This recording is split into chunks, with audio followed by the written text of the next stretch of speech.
ওমা এটা কি করেছো? মসুরি আর মটরের ডাল ভিজিয়ে দিয়েছি, পেঁয়াজ দিয়ে ভালো করে বড়া করে। আচ্ছা, পেঁয়াজ আর লঙ্কা কুচি দিয়ে। ঠিক আছে, লঙ্কাগুলো কুচি দিয়ে দিচ্ছি। লবণ তো তুমি দাওনি? না না, তাহলে একটু লবণ দিয়ে দিই।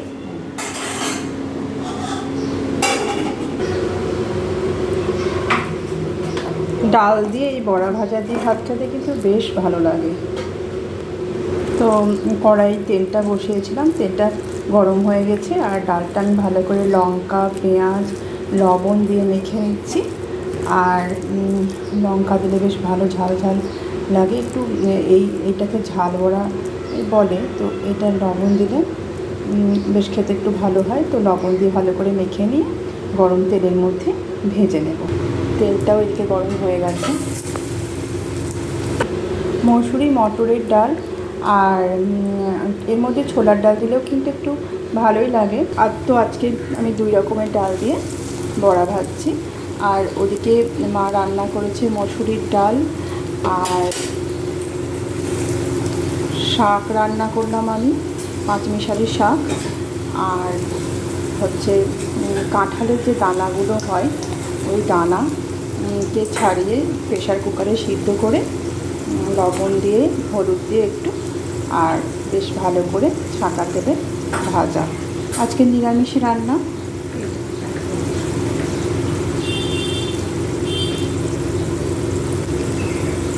আমার তুমি বসো, ভাতটা বেড়ে দিই। এখানে আছে শাক, এখানে পাঁচমিশালি শাক আছে, সজনে শাক, নটি শাক আর লাউ শাক।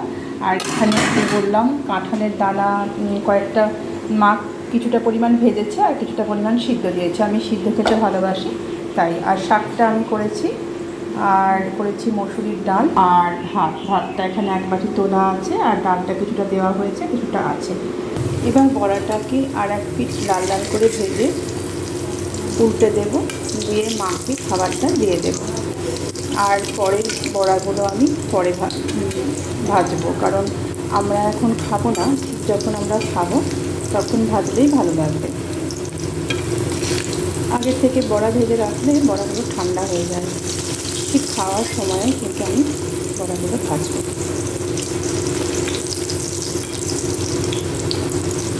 বড়াগুলো একবার উঠে দিলাম, একটু লাল লাল হোক, তারপর আমি দিয়ে দেবো।